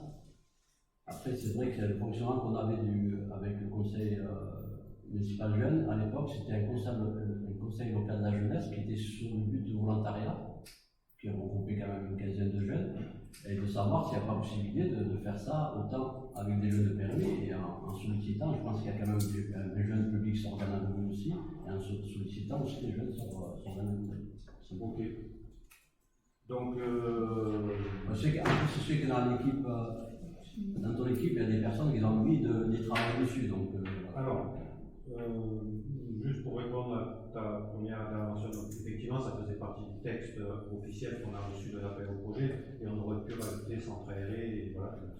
C'est des exemples en fait. Des exemples, voilà. Ah ouais. Et je vais transmettre, donc ce sont il est là, il écoute Joël et Pascal pour qu'ils réfléchissent à cette question de savoir si déjà on a la capacité de faire vivre un conseil municipal jeune, parce que c'est bien de le créer, mais il faut le faire vivre aussi. Voilà, il faut tout simplement que les élus s'impliquent, ça s'arrête là. Tout simplement. Et tu le sais. Donc on va réfléchir à la question. C'est bon. Bien, s'il n'y a pas de questions sur cette démarche, sur la question numéro 45, qui est contre, qui s'abstient, je vous remercie. Alors, la dernière délibération. Je tiens déjà à préciser que je vais essayer de vous présenter cette délibération de manière la plus objective possible et la plus neutre possible, parce que, pour tout vous dire, j'ai pas la réponse. Donc, j'ai pas la réponse, il faut y aller ou pas. Donc, c'est pour ça que je l'ai mis au conseil municipal pour pouvoir justement en débattre et se positionner. Donc, je vais essayer de vous l'expliquer. La gendarmerie est venue me rencontrer. Nous avons sur la commune 14 ou 15 caméras de vidéoprotection. Sur ces 14 caméras, il y en a 7 qui sont intéressantes pour la gendarmerie pour mettre en place un déport d'images sur le CORGE, le centre d'opération et de renseignement de gendarmerie. Elles sont installées à des endroits stratégiques pour eux. Alors, d'après ce qu'il m'a expliqué, ce que j'ai compris, en fait, c'est pour lors d'un délit, pour que le CORGE, que ce soit en pleine nuit ou en pleine journée, puisse prendre les images en direct et suivre les délinquants, entre guillemets, pour avertir les gendarmes, pour les orienter. Ils sont passés par là, ils sont passés par là, voilà. En fait, c'est pour qu'ils aient les images en direct chez eux. Voilà. Alors, cette installation-là et ce fonctionnement a un coût. L'installation, c'est 6 600 € pour les 7 caméras. Et on a droit à une subvention de la FNADT à hauteur de 80%. Donc, il reste un charge quand même, un minimum. Et après, surtout, il y a quand même un coût de fonctionnement, parce qu'il faut prendre un contrat d'entretien. C'est un logiciel en fait qui se rajoute sur nos appareils qu'on a actuellement, et qui a un coût estimé à peu près entre 900 et 1000 € par an. Voilà. Et ça, c'est à la charge de la commune, sans aide de l'État. Donc, moi, je voulais mettre ça au débat au conseil municipal, et j'ai vraiment pas d'a priori, parce que je suis partagé entre deux sentiments. Oui, si on peut attraper les délinquants, tant mieux, parce qu'à un moment donné, c'est au détriment de la tranquillité de nos administrés. Et d'un autre côté, je suis partagé sur le sentiment que il faudrait peut-être à un moment donné que l'État et la gendarmerie prennent en charge son travail et ce qu'elle doit faire. je comprends qu'ils n'ont pas les moyens, mais nous, est-ce qu'on a les moyens de venir remplacer aussi ce que la gendarmerie, l'État doit faire? Voilà. Donc voilà, je suis partagé entre les deux. Certaines communes qui ont des caméras de protection comme nous ont été contactées, certaines ont refusé et d'autres l'ont accepté. Je crois notamment à Sisteron qui l'a accepté. Pour l'instant, j'ai que cette information-là. Alors, c'est pas pour prendre exemple sur les autres, parce qu'il faut qu'on assume nos choix, mais voilà, c'est juste pour. Voilà. J'espère que j'ai été clair. Ouais. Bensi, il y avait Nadia qui voulait parler. Je sais Bensi, depuis très longtemps, on a des caméras, puisque tu travailles, on avait des caméras tout le long de l'autoroute et ils ont arrêté pas mal de malfrats grâce à ça. C'est passé à Gare ou des trucs comme ça. Sauf que Vinci s'est payé le passage sur sa route et il peut peut-être payer ce genre de choses. Nadia. Par rapport aux malfrats sur les zones qu'on connaît où on sait qu'il peut y avoir possibilité de deal ou autre, aujourd'hui on a des caméras de surveillance sur ces zones-là. Est-ce qu'on voit les visages de ces personnes grâce aux caméras de surveillance? Non. Parce qu'ils sont malins et ils s'adaptent. Le procureur donne l'autorisation aux gendarmes, il des mandats aux gendarmes quand il y a une plainte et un délit. C'est-à-dire que ni moi, ni le garde municipal, ni les gendarmes de leur propre chef peuvent aller retirer des images sur l'appareil. Ils le font que lorsqu'ils sont mandatés par le procureur, et le procureur le fait que lorsqu'il y a un dépôt de plainte. Malheureusement. Oui, c'est ça. Oui, oui. Je m'étais prononcé quand on avait fait, on avait proposé au conseil municipal donc ces fameuses caméras de vidéoprotection. Tu te rappelles, Philippe, ça beaucoup de mémoire, ce que j'avais dit? Non, c'est vraiment une mémoire sélective. J'avais dit à cette époque-là, c'était pourquoi mettre une caméra sur le rond-point de la Cassine? Parce que, en fait, essentiellement, c'était pour la circulation. Et là, j'ai mis mon point de vue, clairement, le contribuable français, le permisé, pardon, n'a pas à payer de son argent une autorisation, de donner l'autorisation à la gendarmerie de bénéficier de ces caméras-là. Nous, c'est de la vidéosurveillance sur de la délinquance urbaine qui ont été posées stratégiquement sur la commune. Là-dessus, j'ai pas de problème. Mais déjà, moi, je trouve qu'il y avait une ou deux caméras qui étaient placées, qui n'avaient rien à voir avec la surveillance de notre commune. C'est axé sur les départementales. Moi, ce genre de truc-là, honnêtement, chacun son métier, chacun ses compétences. Et moi, je suis totalement opposé à ce que on autorise donc de pousser ce commission nationale. Ok. Est-ce qu'il y a d'autres interventions sur ce sujet? Je donne raison. Là, on le voit, parce que l'État se décharge toujours sur les communes. Et là, je retiens, tu vois, là, je vais retenir, mais je pense que je vais enregistrer.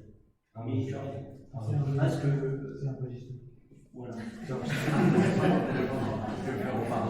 que dans ces domaines, l'État se décharge sur le public, se décharge sur les communes, se décharge toujours. Et c'est le plus payant. Il faut arrêter tout ça. Moi, aussi par rapport le premier déploiement, voilà, il y avait 80% d'aide de l'État, ça bénéficiait aux deux, voilà, ça me dérangeait à moitié. Là, c'est pour faire quelque chose qui va bénéficier uniquement aux cordes. Ils vont continuer à venir, quand il y aura des plaintes, à venir voir les images ici. Donc c'est du temps aussi du policier municipal qui est pris. Donc là, vraiment, c'est un coût net pour la commune. Quelque chose, on n'a aucun bénéfice. Moi, j'interviens. C'est pas normal que ce soit encore le contribuable qui finances, mais qu'est-ce qu'on doit être content quand grâce à ces systèmes-là qui sont mis en place, qu'est-ce qu'on doit être content quand on arrête un malfrat ou un truc comme ça. Donc, moi je suis partant, même si c'est moi qui l'ai payé.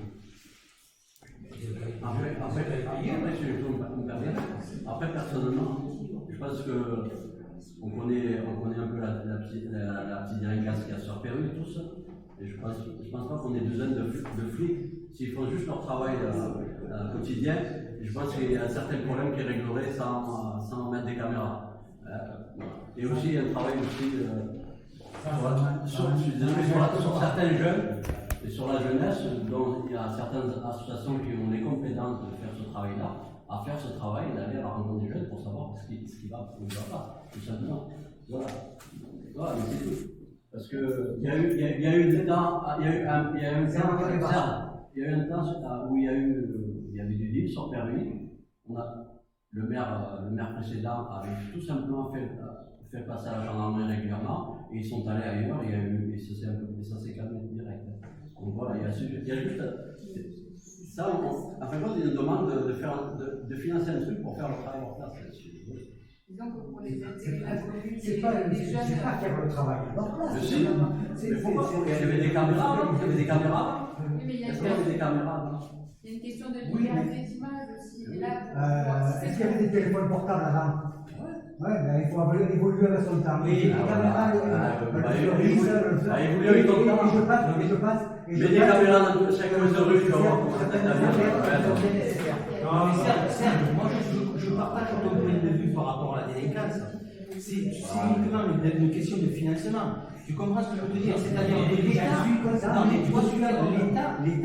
est en capacité d'acheter des caméras. Pourquoi vouloir mettre des caméras qui est payé à moitié par la commune avec une espèce de truc d'abonnement de 1 000 €? Tu comprends ce que je veux dire? Sur le principe, forcément, quelqu'un qui est un honnête citoyen est forcément d'accord avec ce genre de principe. Mais là, il faut dissocier les collectivités avec l'État. L'investissement, il ne faut pas dire l'État peut se permettre d'acheter des caméras. Là, c'est pas l'achat de caméras. Non, mais on comprend que là, c'est l'achat d'un système. Non, mais c'est pour donc, c'est vraiment que pour le bénéfice de. Le problème, après, on tombe dans un piège, parce qu'après, on tombe dans les vigilants, les caméras. Donc, c'est ça, la population qui fait tout. Donc, on veut bien leur mettre à disposition les images de nos caméras.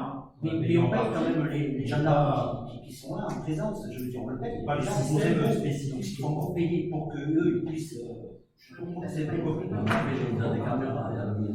Alors, moi je sais que le système actuel de caméras que nous avons actuellement est efficace, puisque moi, mon logement, on a subi un cambriolage. On n'a pas pu voir l'immatriculation de la voiture, mais avec l'heure à laquelle elle est partie de la rue et la caméra qu'il y avait aux 4 coins des sorties de Berry, notamment Marguerite, ils ont pu faire le rapprochement et ils ont été arrêtés et c'est passé au tribunal. Oui, mais on est dans le cadre urbain, on est exactement dans la délibération que tout le monde a voté à l'unanimité sur la surveillance. Sur le coup, ça aurait servi à rien. Oui, mais tu les as pas vus quand ils sont arrivés. On est d'accord sur le principe, mais moi je donne un avis. Alors, je veux bien qu'on finance. Je vais juste rajouter je te donne la parole après. Juste rajouter un élément que j'avais oublié de donner, qui est quand même très important. J'ai croisé un policier municipal d'une commune, et en fait ils ont mis en place ce genre de choses, et en fait il me dit que c'est pas efficace, parce qu'en fait quand le corps prend la main, il n'a pas la connaissance, il n'a pas la connaissance des communes, des rues de Péru, et pour guider les gendarmes qui sont sur place, il n'a pas le nom des rues, il n'a pas le numéro, il ne sait pas les sens uniques, il n'y a pas marqué si c'est en sens interdit, en sens unique, s'il va sortir par là ou par là, voilà. Donc il a dit, nous on l'a mis sur notre commune, mais c'est pas efficace parce que la personne qui est au corps n'a pas la connaissance. Ça serait quelque chose sur la brigade de proximité en permanence, mais là il n'y a personne en permanence derrière les écrans. Donc c'était un petit peu l'élément aussi Moi, je rejoins plutôt l'avis de Serge. J'ai été témoin d'un cambriolage à la maison. Ils ont retrouvé donc, les voleurs à raison grâce aux caméras. Ils ont suivi donc, jusqu'à Sisteron et même plus loin. Et c'est grâce Oui, mais urbaine. Mais là, il faut quand même. Là, c'est l'établissement. Non, c'est déjà pas le cadre. Là, voilà. Donc, pour moi, voilà. Je suis contente qu'on ait retrouvé ces cambrioleurs et voilà, grâce aux caméras, c'est l'information que j'ai pu avoir. Bien, mesdames, messieurs, on va plus renseigner. On va, parce qu'on va voter maintenant et chacun votera en son efficience. Si c'était voté favorablement, comment vous avez communiqué à la population sur cette nouvelle information? Avec le conseil municipal a délibéré favorablement, majoritairement. Sur l'envoi des images au service de renseignement des permissions qui passent devant les caméras. C'est une réalité. J'ai pas pour habitude de. Mais d'habitude, les images, on les traite que s'il y a une plainte, là, le renseignement va traiter toutes les images. Alors, c'est